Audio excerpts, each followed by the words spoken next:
The stars over Babylon blinked like tired eyes, heavy with ancient memories. The night air clung gently to the stone, warm with the breath of the day that had passed. Between the towering blue walls of the city, glazed with gold and lapis, silence fell like a silken veil, interrupted only by the faint, rhythmic sloshing of the Euphrates nearby. Within the hallowed sanctuary of the Temple of Ishtar, where incense floated like prayerful fog, a young priestess sat alone beneath an oil lamp's flickering glow. Her name was Amisha, and tonight she was writing her final confession. She dipped her reed pen into the small jar of ink, a blend of crushed charcoal and myrrh, and paused. The tablet before her was smooth, freshly pressed clay, still moist under her touch. She hesitated, not because she didn't know what to write, but because the words burned too brightly in her chest. To the one who finds this ... You must not say my name aloud. Even now, it echoes too closely to the gods. Amisha closed her eyes for a moment. The scent of date palms, mixed with frankincense, wafted from the open arch behind her. Somewhere, deep in the heart of the temple, a hollow bell chimed, a reminder of the midnight offering, which tonight she would not make. She thought of the city beyond these sacred walls, of merchants sleeping under woven blankets, of guards pacing the Ishtar gate with eyes like polished obsidian. She thought of the astronomers, still awake atop their ziggurats, sketching the stars as if they were mapping the dreams of the gods. But most of all, she thought of him ... Bel Marduk, the son of a temple builder, whose hands knew stone, but whose voice wove poetry from air. She was not supposed to speak with him. She was not even supposed to see him. But weeks ago, when she brought water to the inner garden, he had been there, mending a broken wall tile.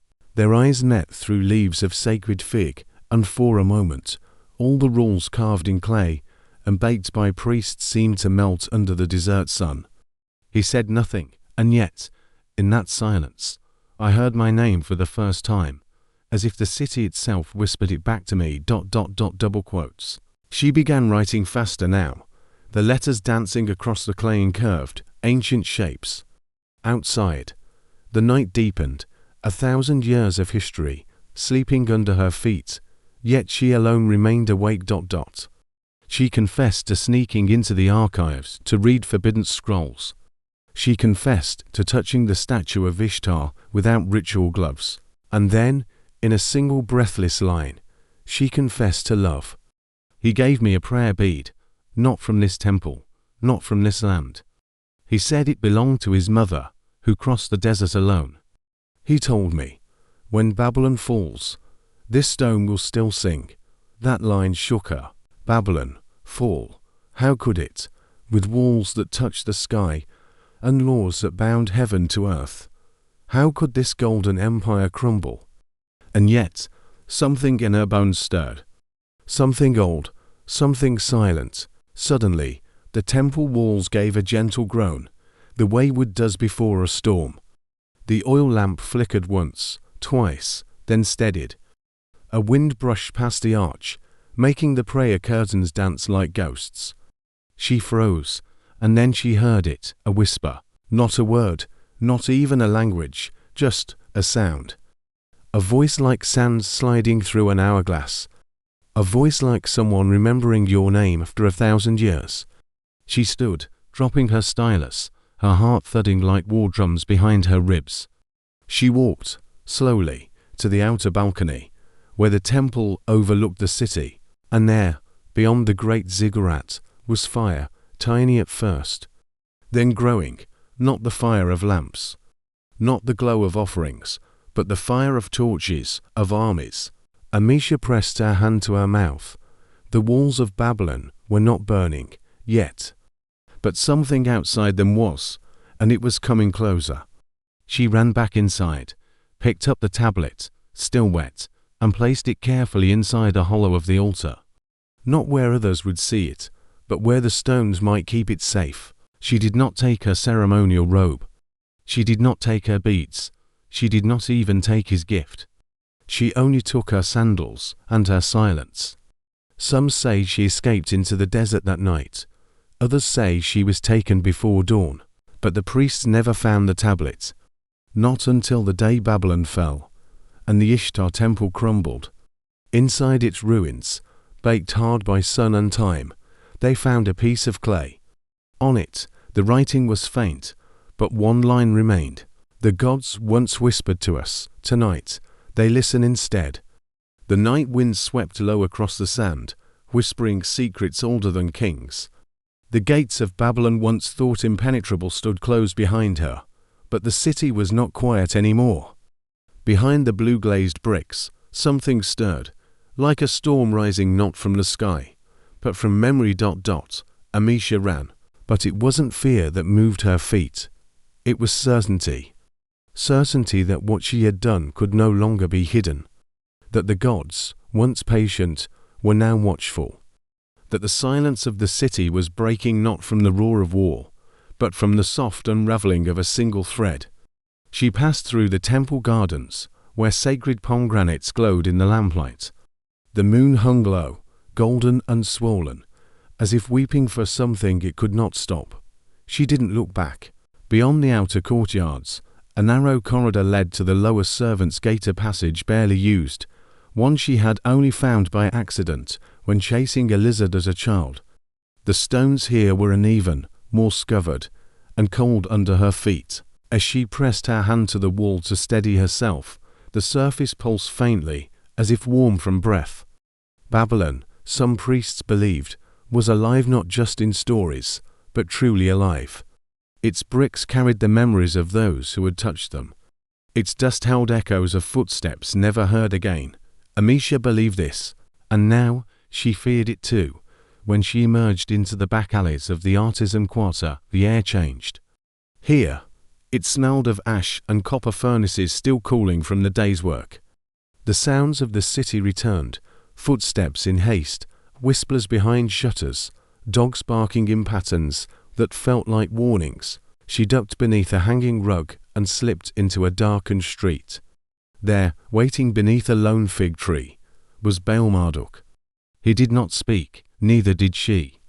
Their eyes met under the dim light of a dying torch, and something ancient passed between them, older than laws, deeper than loyalty. She stepped forward.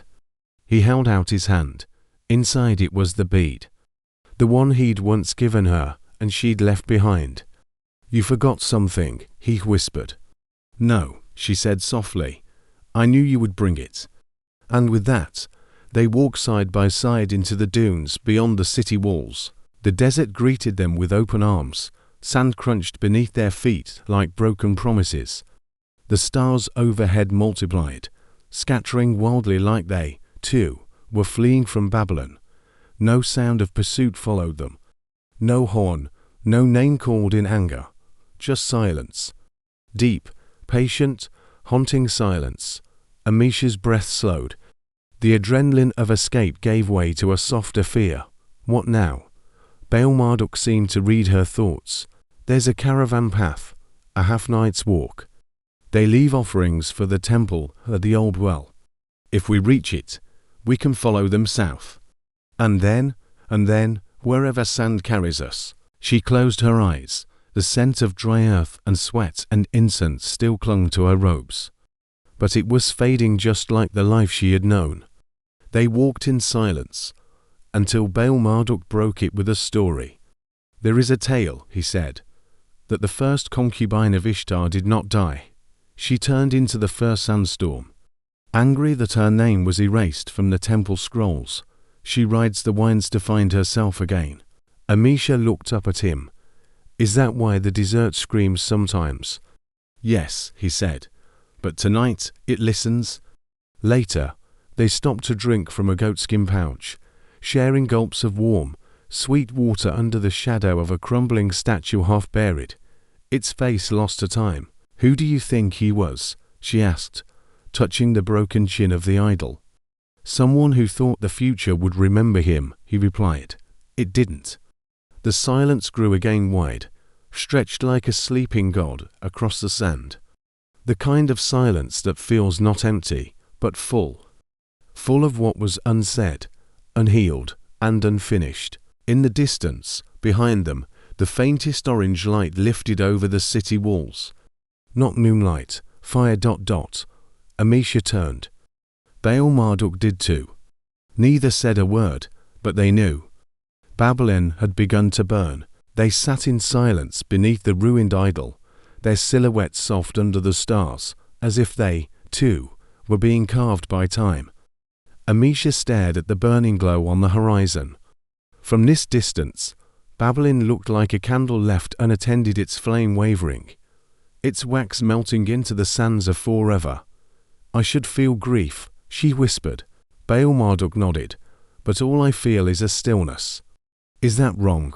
No, he said gently.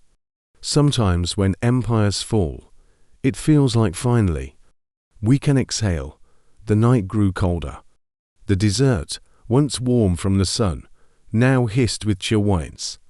They wrapped themselves in cloaks made of wool and silence. Then, Amisha did something she had never done before. She sang. It wasn't a hymn. It wasn't a ritual chant. It wasn't even in any known language. It was a hum, low and strange, like a melody remembered from a dream someone else had. Baal Marduk didn't interrupt. He simply closed his eyes and listened. Hours passed, and with them, the weight of everything they had left behind seemed to dissolve into sand. The beads, the temple, the rules, even their names. Out here, the stars didn't care what rank you held. The desert had no need for titles. The wind didn't ask if you were pure or devout or chosen. Out here, you simply were. Just before dawn, they reached the well, an old stone circle, half filled with dust and dried reeds. A woven basket lay beside it, filled with offerings, dates, dried figs, a flask of oil, left by those who still believed the temple watched over them. Amisha knelt and took one fig, whispering a blessing out of habit. But this time, there was no altar, no witness, no echo, only the wind, moving slowly through her hair like fingers of someone long gone. As they ate, Baal Marduk pulled a scroll from his satchel. It was small, bound in reed string, and sealed with wax. Amisha tilted her head. What's that? My father's map, he replied, or at least, what's left of it. He unrolled it carefully. It was crude, hand-drawn, barely legible. But it showed a path south, across the desert, then west to a place called Unearths Rest. A city, she asked. More like a whisper, he said. Abandoned, forgotten, but real. Why go there? He smiled, not with joy, but with something softer. Remembrance. My mother died there. My father said it's where gods go to sleep when men forget them. Amisha touched the corner of the scroll, tracing the faded ink. I want to go, she said, to the edge of the map, to wherever the ink stops, and so they packed what little they had, turned their backs to Babylon, and began walking toward the place no one dared to name out loud. As they walked, the stars faded slowly. The sky turned that gentle shade between purple and gold, and in the east, the sun began to rise not for Babylon, but for them. And somewhere, far behind, in a crumbling temple, where a single tablet lay hidden in stone, the clay dried, and the words of a runaway priestess were preserved by the breath of the desert. The sun had not yet reached its zenith when they began to see the bones of Uruk rise from the earth. At first, it was just a shape, a jagged shadow on the horizon, blurred by heat and disbelief. Then came the spires, crooked and half-eaten by wind. Then came the silence.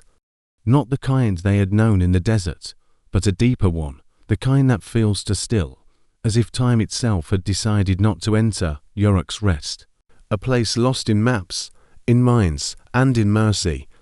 Amisha paused at the crest of the dune and stared. The city was made of sun-bleached stone and forgotten names. There were no birds, no animals, no signs of struggle. Only walls that leaned like elders, and gates that stood open as if exhausted. Are you sure this is it? She asked. Baal Marduk nodded, pulling the scroll from his satchel. The ink had faded even more now, as if sensing that it was nearing its final purpose. My father said it was once a city where gods laid their weapons down, where they wept in secret before returning to the stars. She looked at him. Do you believe that? He didn't answer, not with words, but the way his hand brushed hers told her he needed to. They entered through what remained of the southern gate. The arch overhead had collapsed, vines growing where pillars once bore carvings of lions and moons. Every step they took sent a puff of dust upward, not just of sand, but ash, the ash of what once mattered. Shattered clay tablets littered the path, jewelry tangled with roots. A spindle still sat inside a stone house, thread half woven. It looked like everyone had left mid-sentence. Inside what was once a marketplace, the silence became oppressive. Amisha whispered a chant under her breath, not out of piety, but to keep from trembling. We are here in peace, she said. We ask for shelter, not secrets. Baal Marduk glanced at her. That's temple dialect. You remember it. She gave a faint smile. Some memories don't burn. They found shelter in a crumbling watchtower, circular, open to sky, with a cistern in the corner still catching rainwater from seasons long gone. Vines climbed its edges. A bird had built a nest in its broken eyelet. They sat inside, backs to the stone. And they waited. For what? They weren't sure. When dusk came, so did the cold. Baal Marduk lit a small fire from dry moss and broken reed baskets. The flame flickered against the walls, casting strange shapes. A dancer, a scribe, a child. Amisha stared into it. Then, softly, do you think Babylon knows we left? Baal Marduk replied, Babylon forgets nothing. That's why it eventually eats itself. That night, she dreamt. She stood in the temple again, but it was filled with water, rising fast. Statues of gods floated like driftwood, scrolls dissolved into mist. And at the center, the idol of Ishtar wept tears of obsidian. In her hand was the prayer bead. But it was no longer smooth. It pulsed, like a heart, like something that remembered. She woke gasping. The fire had died to embers. Beside her, Baal Marduk slept with one arm across his chest, as if protecting something unseen. Outside, the moon hung low and red, not like a pearl, but like a wound. And for the first time, Amisha heard something move inside the city, not wind, not animals. Footsteps, soft, measured, many. She stood slowly, stepping to the window slit, peering through. There was no one there, but still, the sound continued. From all directions, like the city had begun to breathe again. The sound did not grow louder. It grew closer. Amisha stood completely still, her breath caught in the hollow of her throat. She strained her ears, hoping it was her imagination. But the sand outside the watchtower shifted softly, deliberately. She nudged Baal Marduk awake. He opened his eyes at once, trained by years of uncertainty. No words were needed. They both listened. Steps, not hurried, not hostile, but purposeful, as if whoever or whatever was walking knew exactly where they were. They extinguished the last embers of the fire. The watchtower fell into darkness. The only light came from the blood-red moon outside, casting long shadows like spears across the floor. Amisha gripped the small bronze knife tied to her waist. Useless against gods, pointless against ghosts. But it gave her hand a purpose. Then, something passed by the doorway, not a person. A figure, tall, cloaked, moving to smoothly fall flesh. It didn't stop. It didn't speak. It glided past, like a thought you try to catch, but always miss. Minutes passed, or hours. Time, in Uruk's rest, had its own laws. When silence returned, they remained crouched, listening for a sign that it had been a dream. But Amisha knew. She'd seen eyes under that hood. Blue, not human blue. Cerulean, glowing like river light. Did you see it? She finally whispered. Baal Marduk nodded slowly. One of them. One of what? He hesitated. The ones who didn't leave. Outside, the wind shifted. the air grew dense. The ruins seemed to bend inward, pulling themselves together, like bones cracking into place. Yorick's rest was waking up. By dawn, the city had changed. Vines were gone. Doors once broken now stood closed. Columns stood taller. In the main square, statues that had crumbled were whole again, just slightly misaligned, as if carved by memory, not hand. Marduk stared in disbelief. "This isn't possible," he muttered. "We didn't sleep that long." Amisha stepped onto the stone path, barefoot, silent. The city fell. What? In the center of the square was the measure. Impossible. Position. Oven. It fallen was the obsidian. Evidential secret no one has spoken in 1,000 years. She walked on it. In such a measure, how the reflection did not mimic her. It she to see the under. Though she not in the job of fugitive, but in the morning she did not and go, and circled up upon her bosom. Behind that the reflection she to that sea. The sun, always in the same came easy position. On without she sense Juliana she. Bên đến Marduk she step beside her, but in his the reflection, he was he alone. And behind him, they get to Babylon bun. What is it see? He was it, anh was he answered.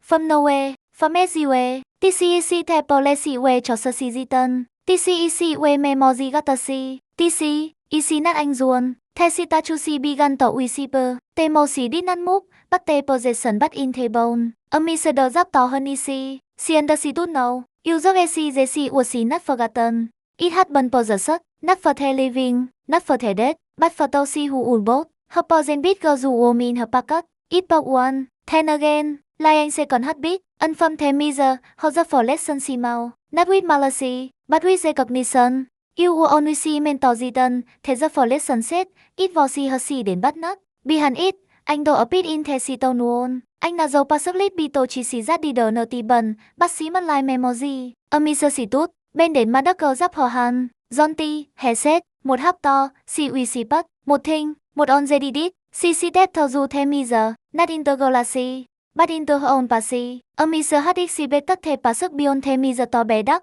but it was not. It glowed đến dimly, shortly, like the under set up glowed before sunrise. The si mút, made up anh si tone si couldn't name, pen blue with when up silver that pag ever so friendly. The smell like old parchment and something sweeter than gasiman, perhaps, don't not follow si gozu, her foot si te made no sound.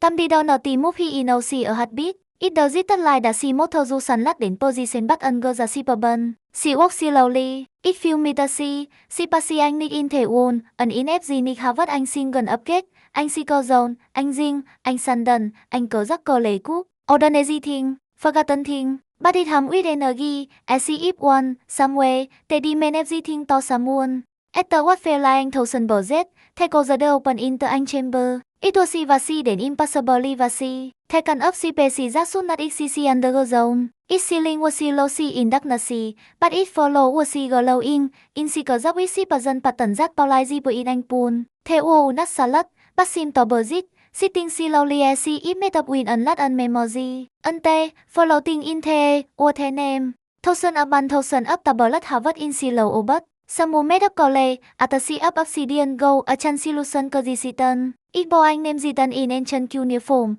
and under it name was anh simban đến Alan, anh Ziver, anh bozokan kozone, anh Sita. Amisha site forward, one table let the zit told her. It was she made up sub cole, kazak, friendly glowing. She couldn't digit her name cut into it, but somehow, she knew it belonged to someone she did one bun. Suddenly, the chamber we see but, not in wood, not in sentences, but in the members and CC, laughter, weeping, possessive mất before she leave, possessive she made under cheesy, betrayed we see but in torchlight, she called harm on herself. What is it she policy? She allowed, anh was she pandit đến not booming, not go silly, but sad, female, the whole of forgotten name. Hilie on the say you until one you refuse to become a misatan, but so not one. Sitting, she felt her possession beside her đến Colosi, QGC, not uncan. Was so metici, because you came seeking for freedom, the voice said. And to be free, you must choose what to carry, and what to let dissolve. Another tablet floated near. This one was gleaming bronze, with a carving of a woman kneeling before an altar. You were a priestess once, the voice said. The image on the tablet moved, It was no longer stone, but a memory. Amisha watched herself, or someone like her, place incense before the god Marduk, chanting with unwavering voice, tears streaking down her face. She blinked, and the memory was gone. The tablet drifted away, more tablets approached. Each showed a different version of her. A warrior screaming on a battlefield, her face smeared with blood and fire. A mother, singing a lullaby to a child in a candlelit room, her voice cracking from exhaustion. A prisoner, chained in darkness, eyes blazing with defiance. A queen, seated on a throne of ivory and silence, her fingers clenched tight on an empty crown. "I don't remember being these people," Amisha whispered. "You remember them in your bones," said the voice. "The body forgets nothing. It passes everything on." The tablets began to spin faster. Each time Amisha tried to reach out, another would pull her gaze away, each life calling out, begging to be seen, to be chosen. "You must choose," the voice said gently. "Which of your past selves will you carry forward? And which will you leave, to fade?" A pedestal rose from the center of the hall. Upon it, her prayer bead. It pulsed softly with light, warm and alive. It was the last relic from her old life, the life in the temple, the life of duty and obedience, the life she thought she had escaped. "Place it here," said the voice, "and you may walk forward as one who is no longer owned by the past." Amisha stared at the bead, so small, so weightless, and yet it held all her grief, her training, her fear, her childhood. She didn't want to let it go. "Do I have to?" she asked. "To become yourself," said the voice. "You must release who others taught you to be." Her hand trembled. She closed her eyes. She remembered incense smoke, cold stone floors, whispers behind her back. She remembered the thrill of stolen moments, the ache of wanting. She remembered Baal Marduk. She placed the bead on the pedestal. It vanished. The chamber sighed, not with wind but with release. Outside, in the ruined city of Unearths rest, Baal Marduk stared into the lifeless stone that had once been a mirror. Then, without warning, it cracked. Amisha fell through, gasping, her eyes wide and wild, as if she had returned from deep water. He caught her. For a moment, they were silent. Then she looked at him not as someone who had returned, but as someone who had arrived. Thousands upon thousands of tablets hovered in slow orbits. Some were made of clay, others of obsidian, gold, or translucent crystal. Each bore a name written in ancient cuneiform, and under each name was a symbol: a lion, a river, a broken crown, a star. Amisha stepped forward. One tablet drifted toward her. It was made of rough clay, cracked, faintly glowing. "I remember," she said softly. "Not the temple, not the chants. I remember me." The city around them had changed. Unearths rest no longer felt like a ruin. The stones were still broken, but they hummed with energy. The wind carried whispers not of sorrow, but of song. Amisha stood tall, not as a priestess, not as a fugitive, but as herself. She had no titles, no beads, no gods watching, only her name. And for the first time in her life, that was enough. The light that Amisha stepped into was not blinding. It was soft, the color of cream stirred gently into tea.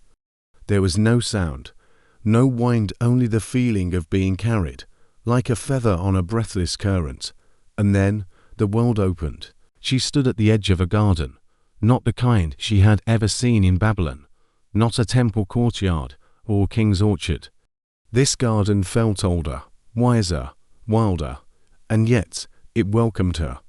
Tall trees swayed without breeze, their leaves whispering secrets to each other in a language of rustling.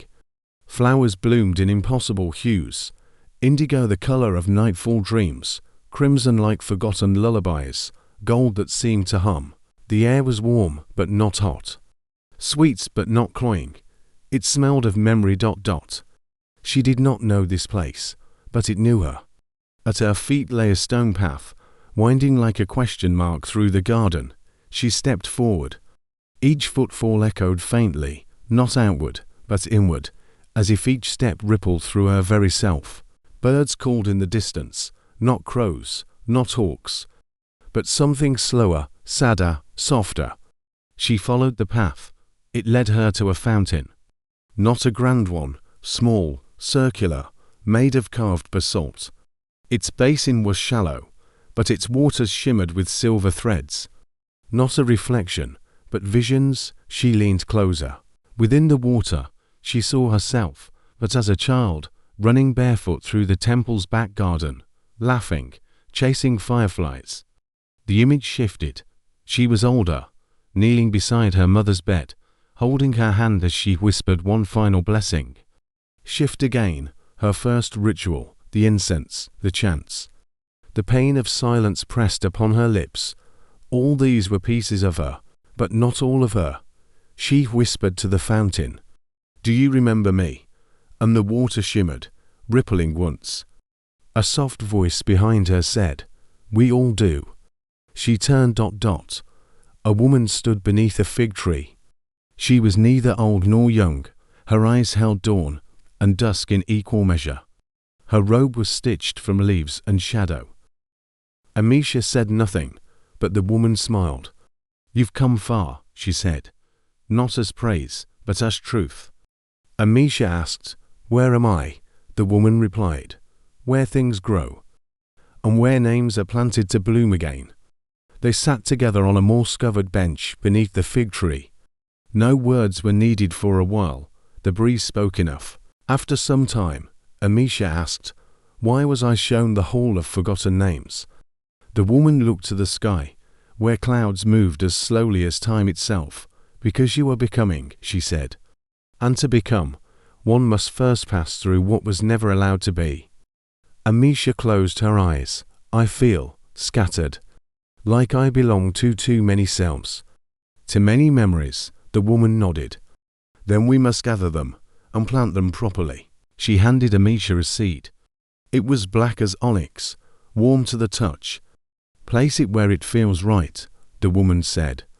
Amisha looked around. The garden was full, yet empty. Alive, yet waiting. She stood, walked slowly, and chose a quiet corner, where a cluster of bluebells grew beside a stone marked with ancient script she couldn't read, yet understood. She knelt. Pressed the seed into the earth, covered it gently. And whispered not a prayer, but her name. Amisha. The soil glowed faintly. The bluebells rustled, though no wind stirred. As she stood again, the garden changed. It didn't shift violently. No walls cracked, no trees fell. But everything deepened. Colors grew richer, shadows softer. The scent of the air changed, now filled with honeysuckle and myrrh. The fig tree bore fruit. The woman smiled. "You've planted your first truth." Amisha tilted her head. "How many must I plant?" The woman's gaze turned toward the horizon, where the garden touched sky. "As many as it takes to grow whole." They walked again. This time, the path curved beside a still pond, where fireflies hovered low over the water. In its surface, Amisha saw not her face, but that of a girl she had once known, acolyte Talia, gone now, taken by fever in the year of 3 moons. Amisha whispered, "I still remember the way she sang," the woman said. "Then sing it back." So Amisha did, not loud, not perfect. But the melody wove itself into the garden, and the pond shimmered, a new flower blooming on its edge. Each memory was a seed, each seed, a story, each story, a step away from being forgotten. The woman walked beside her, asking no more questions. She simply listened. Amisha spoke of her fears, of the man who struck her once and was never punished, of the sister who ran away and was never spoken of again, of the moment she first felt the gods stop listening. She wept. And where her tears touched the soil, white lily grew. Finally, they returned to the fountain. It no longer showed her past, it showed only her reflection. And for the first time, it looked right. The woman said, The past is not a prison, it is a root, Amisha replied. And what blooms from it? The woman touched her chest, gently. You. A bell rang in the distance. Not sharp, not urgent, just calling. It's time, said the woman. For what? To return. Amisha turned toward the path that led away. The trees seemed to bow slightly. The flowers leaned in, as if saying goodbye. The woman offered her one last gift, a vial of scentless perfume. Amisha frowned. It has no fragrance. The woman said, yet everyone who smells it will remember something different. She tucked it away and walked. As she stepped beyond the garden's edge, the air grew thinner, lighter. The colors faded, not into grayness, but into clarity. She did not look back, because she didn't need to. The garden would wait. It always did. The morning sun had not yet broken the horizon when Amisha opened her eyes. But she was not where she had expected to be. The garden was gone. So was the voice of the woman, and the flickering fireflies of memory. In their place, dust swirled in pale shafts of dawnlight, and the cold scent of ancient stone filled her nostrils. She was lying on her back on a slab of marble. In the center of the temple ruins of Uruk's Rest, a bird called overhead. Amisha blinked, slowly adjusting to the dull gold light, beginning to creep through the cracks of broken walls. Baal Marduk sat beside her, knees drawn, hands wrapped around a cup of water. He looked as if he hadn't slept in days. When he saw her move, he didn't gasp or cry out. He simply whispered, "You're back." She sat up slowly. Her limbs ached not with pain, but with remembrance. Everything she had seen in the Hall of Forgotten Names and in the garden still clung to her like the scent of incense after festival nights. "I went somewhere," she murmured. He nodded. "I know." There was silence for a time, the kind that doesn't need to be filled. Then Amisha asked, "How long was I gone?" Baal Marduk stared at the ruined archway across from them. 3 nights, almost 4, her breath caught. She had thought it had only been hours. She stood, unsteady but firm, and looked around the remains of the temple. Weeds grew between flagstones. A toppled statue of the god Enki lay split in two. A line of ants marched over what had once been the high altar, but the space felt different now. Not dead, just sleeping. "I saw them," she said. "The other versions of me." Baal Marduk looked up. "Which one are you now?" She met his gaze. "The only one that was never allowed to bloom." They left the ruins shortly after. The path down to the lower city was steep, winding past terraces once used for grain storage and stone cutting. Now it belonged to dust and silence, but there were signs of life again. Children had built little altars with bones and beads. Someone had tied fresh cloth to a crumbling pillar, a prayer for rain.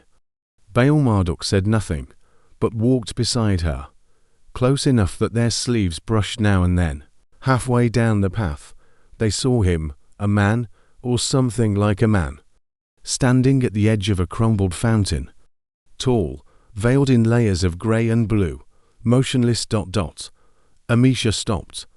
The figure made no movement, but she could feel its presence through her ribs like a second heartbeat. "Who is that?" she asked. Baal Marduk's jaw tightened. "He's been watching, since the second day." The figure raised one hand not in threat, but in greeting. Amisha stepped forward instinctively, but Baal Marduk caught her arm. "Not yet," he said. "Why? Because that is a seeker. And seekers only come for those who carry things the world has forgotten." Her pulse quickened. Then, "He's here for me." Baal Marduk didn't answer. They walked around the fountain instead. The seeker made no move to follow. He simply turned, slowly, and vanished behind a wall of stone, so smooth it might have once been polished by queens.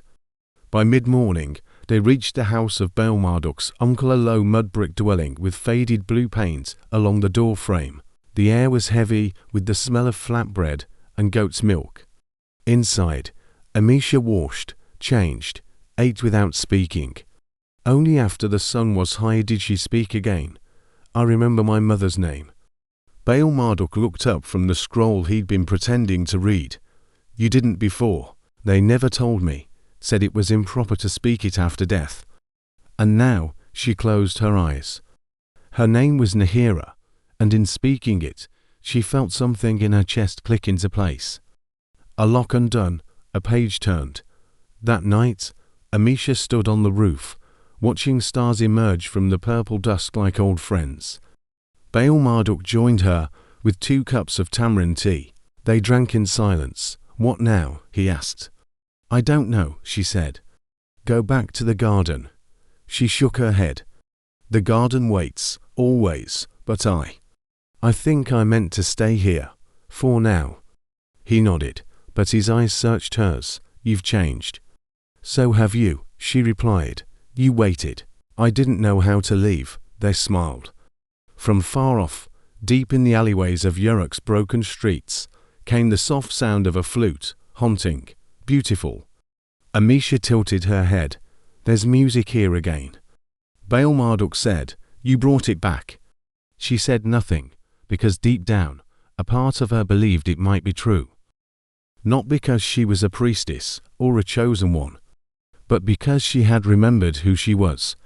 In the quiet that followed, the seeker stood once again on the ridge above Uruk's rest. But he did not come down, he simply watched and waited. Because he knew, some stories must return to the world in their own time.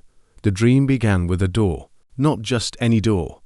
It was carved into the side of a tree as wide as a house. Its wood darker than pitch, veined with lines of gold. Around the doorframe, tiny inscriptions pulsed like breathing ink. Amisha stood before it, barefoot, her white linen dress glowing faintly in the moonlight. Wine chimes hung from unseen branches above, singing in a tongue she couldn't decipher. The door opened inward, she stepped through, and woke. Not with a jolt, but like surfacing from warm water. Her eyes fluttered open, to find a candle still burning low. The stars outside the window had shifted. The house was silent, but she was not alone. In the corner of the room stood the seeker, still veiled, still unmoving. The shadows around him bent subtly, like light curling away from fire. Amisha sat up slowly. You entered without permission, she whispered. The seeker's voice was like dry leaves sliding across stone. You carry things the world lost, therefore, the rules do not bind me. She looked at the door. It remained shut. Why are you here? To offer you a trade. He moved closer, not walking, but drifting, as though each step belonged to another realm. From beneath his cloak, he produced an object wrapped in silk the color of midnight. He unwrapped it carefully. Inside was a bronze mirror. Its surface shimmered, but it showed no reflection. Instead, images flickered, shadows of people Amisha didn't recognize, and one face she did. Talia, her friend, her fellow acolyte. The girl who died in the year of 3 moons. Amisha's breath caught. That's not possible. The seeker did not argue, he only said. She was never truly gone, merely misplaced. Amisha's heart pounded. What do you want? One memory, the seeker replied. Yours to choose. In return, I will release Talia's soul from the loop she's been trapped in. She wanders a chamber of forgotten light, repeating her last prayer over and over. How do I know this isn't a lie? You don't, but truth is rarely the most convincing thing in this world. Amisha stood, her hands trembled as she reached toward the mirror. What kind of memory? Any, he said, but once given, it cannot be recalled. Not by you, not by time. Not even by the garden, she swallowed. And Talia will live. No, he said, but she will rest. Silence pressed into the room. The candle flickered, casting tall shadows on the cracked walls. Amisha thought of her mother, her first ritual. The soft laughter of Talia as they used to sneak bread at midnight, the stone steps of the temple at dawn, the whisper of her name under her breath. She knew which one she would give, my third spring, she whispered. The one where I saw the snow in the north. The seeker bowed his head. It is done. The mirror darkened. The air thickened, as if holding breath, then, a flutter, like wings. A sigh of air that smelled of wildflowers and dusk. Talia's voice came, barely more than a hum. Thank you, and was gone. The mirror cracked. The seeker rewrapped it in midnight silk. You will not remember the snow, he said, but the cold may still make you smile. He turned toward the door, but before he left, he paused. There are more, lost, waiting, more friends. No, he said, more parts of you. Will you offer more trades? Not always, not me, but others will come. With masks of stone, or voices of salt. You must decide what to give, and what to keep. He vanished. No footsteps, no sound, just absence.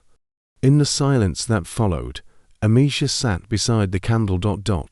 She tried to recall the snow, but there was only a faint ache behind her ribs, and the smell she couldn't name, and a warmth, somehow, where grief used to live. Far above, the stars shimmered like questions without answers, and in the garden beyond memory, a blue crocus bloomed, out of season. The stars above were no longer silent. As Amisha and Baal Marduk made their way east, the heavens shimmered with unfamiliar constellations, not those drawn in maps or studied by scribes, but symbols that moved as though inked in wind. Their journey had ceased to feel physical. The roads were now suggestions, the horizon a memory. They came upon a staircase carved directly into the bones of the earth. Black basalt steps curved downward in a perfect spiral. No torches lit the path, and yet their shadows were clear, cast by some unseen glow beneath. Baal Marduk hesitated. This was not here before. Then perhaps we're no longer where before exists, Amisha said. Together, they descended. The staircase emptied into a grand chamber with walls of obsidian. Shells of clay tablets spiraled up toward a vanishing ceiling, thousands, tens of thousands. Each tablet pulsed with soft light, inscribed in languages long buried. The moment the seal broke, light spilled upward in a spiral, soft at first, then building, as if the sky itself had been pierced and now sang through the wound. Amisha did not blink. She watched it rise, felt it thread through her, tugging on something long buried. The scroll unfurled by its own will. Symbols shimmered on the parchment, alive and rearranging themselves with every passing second. They weren't words. They were sensations, moods, echoes of dreams never dreamt. The library murmured in response. Scrolls stirred as if in a breeze. Somewhere above, the sky pulsed, then silence, and a whisper. You are the thread, she turned. The voice had not come from behind her. It had come from the scroll. You hold together what others have let unravel. Amisha held the parchment close to her chest. For the first time, it felt heavy. The pedestal beneath her feet shifted.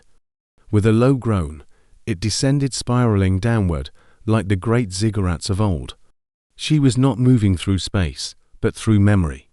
Down, into the archive's roots, down, where names had never even formed. The descent lasted no measurable time. At some point, there was no more sky, only stone walls, faintly glowing with the pulse of ancient runes. The pedestal came to rest in a vast underground chamber filled with water, not deep, but endless. A sea without waves. She stepped in. The water did not ripple. It remembered. Every footstep echoed, not with sound, but with images, glimpses of other lives. She saw a girl kneeling before a river shrine, singing. A man drawing symbols in the sand with his final breath.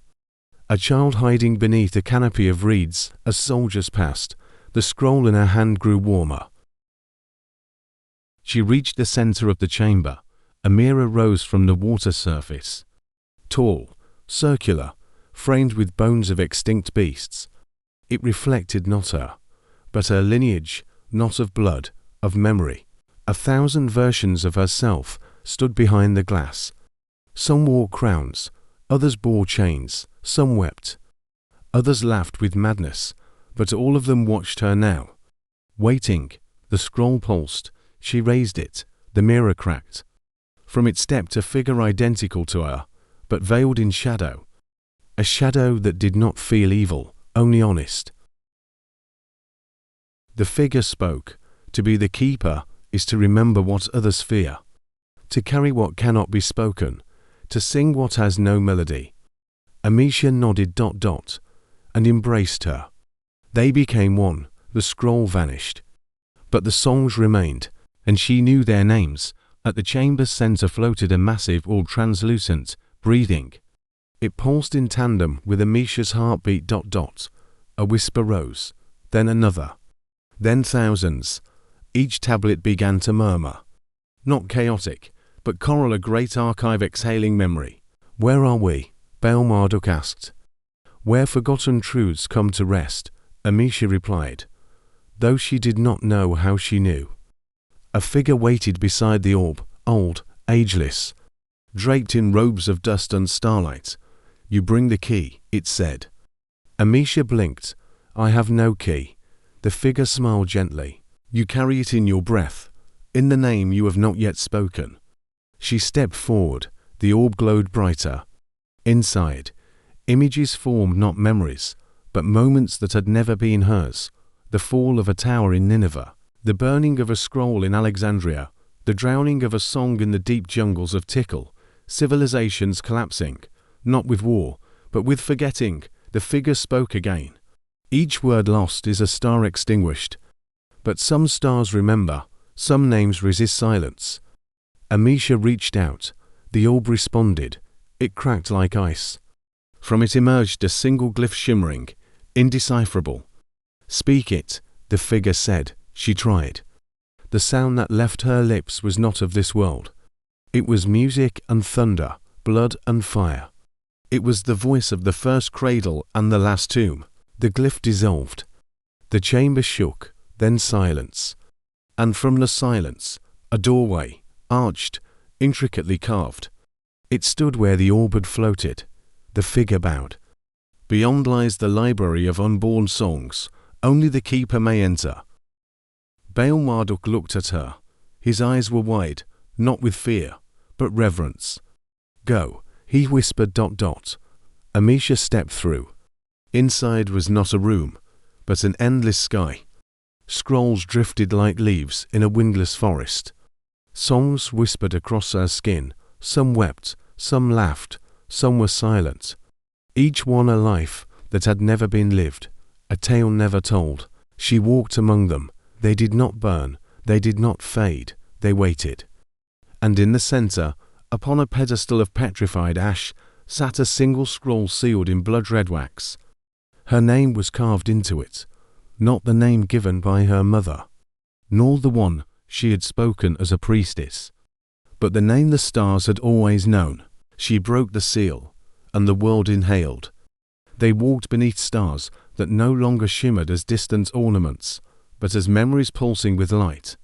Each step they took on the ancient sands felt guided, not by maps, not by time, but by a gentle pull from above, like threads tugging softly at their hearts. Amisha, now cloaked in the garden's blessing, felt every whisper in the wind. It no longer spoke in mere breeze, it carried names. She turned to Baal Marduk, who had not spoken since she returned. His silence was no longer heavy, it was reverent. You see them too, don't you? She asked. He nodded. Each one, like a lantern, burning with a life once lived, or meant to be. Ahead of them, the horizon rippled, not with heat, but with possibility. They reached a place where the sand gave way to glass. It stretched endlessly, a desert of mirrored silence. Each grain of this glass sea shimmered with fractured light, like every step revealed a past. Amisha looked down and saw herself. Not the now, not the child, but the version she had never become. A scholar who died nameless in the archives of Alexandria. A soldier whose fingers trembled before battle. A bride who whispered freedom into a well before jumping in. A healer whose hands failed to save her own mother. All these lives lived only in fragments. She looked to Baal Marduk. he was staring down too. "What do you see?" she whispered. "My regrets," he said, "but also the moments I never dared to live." Amisha reached out. Their fingers touched over the glass, the sea sang. A path formed, a trail of constellations beneath their feet. But not in the sky, on the ground. Each star pulsed beneath their steps, humming the name of a forgotten soul. Amisha bent down and whispered to one, "Leoran." The star brightened. A sigh rose from the glass, and a brief breeze passed between them, scented with spice and sea salt. Another memory restored, another soul remembered. They walked the trail 4 hours, or days. Time no longer measured them, it flowed through them. And at the end of the trail, a gate. Tall, circular, made of stone veined with silver starlight. No doors, only a ring of energy, trembling like a harpstring. Above it, an inscription written in no language and in all languages. Amisha stepped forward. The gate pulsed, but did not open. A voice spoke behind them. "You have remembered others, but you must now remember yourself." A man emerged from the light. He wore no crown, no armor. But his presence bent the air. He was the star scribe, the one who etched the names of the unborn into the night sky. The last to hold the celestial ink, the first to weep when a name faded. He looked at Amisha and bowed. "You've carried them well, but your name, your true name, has never been spoken." Amisha trembled. "I've worn many. None were yours." Baal Marduk stepped forward. "Do I know it?" "No," said the star scribe, "but you feel it. In the silence she leaves behind when she departs." The scribe stepped forward and held out a scroll. It was blank, yet heavy as stone. He handed her a quill feathered with midnight and flame. "Write it," he said. Her hands shook, not from fear, from certainty. She dipped the quill into her own voice and wrote. Each stroke was a heartbeat. Each curve, a memory reclaimed. Each dot, a pain transmuted. And when the name was complete, the scroll burst into flame, and she knew their names.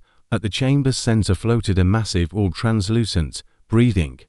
It pulsed in tandem with Amisha's heartbeat. A whisper rose, then another, then thousands. Each tablet began to murmur. Not chaotic, but choral, a great archive exhaling memory. They did not walk into another world. They walked into the sky. Not the one above, but the one within. Each star greeted her by name. Each constellation bent slightly like old friends nodding from afar. The sky was no longer a ceiling. It was a homecoming, and in its heart a library, but not of books, of echoes, thousands of whispers, orbiting in spirals, waiting to be heard, waiting to be sung, waiting to be written again. Amisha turned to Baal Marduk. "We won't return, will we?" He shook his head. "Not as we were." And then he knelt, not in worship, but in offering. "I remember you now," he said. "I loved you even before I could name you." She smiled, tears falling upward. "I know." They stepped into the library of echoes, not to read, but to write. And above them, the stars sang, for the first time in ages. A name never forgotten. There was no door, no threshold, only a breeze. Amisha and Baal Marduk stepped into the library of echoes, and the moment they crossed its unseen border, the wind sighed as though the library itself exhaled for the first time in centuries. What greeted them was not walls of stone or shelves of parchment. It was air and memory. Scrolls floated in orbit, hundreds, thousands, suspended in a vast chamber with no floor and no ceiling. They spun slowly, like planets, some glowing faintly, others pulsing like hearts. And then they began to sing, not with voices, but with vibrations. Each scroll resonated in a unique tone, a signature only Amisha could understand now. It was like standing in the middle of a choir of souls. Everyone an echo, everyone unwritten, everyone waiting. Baal Marduk stepped forward, reaching toward a nearby scroll. It hovered, then drifted just out of reach. "They're not for the hand," said Amisha. "They're for the heart." She placed a hand on her chest and exhaled slowly. One scroll drifted toward her, then another, then a dozen. They gathered around her like petals drawn to sunlight. Each one began to whisper. She could hear them.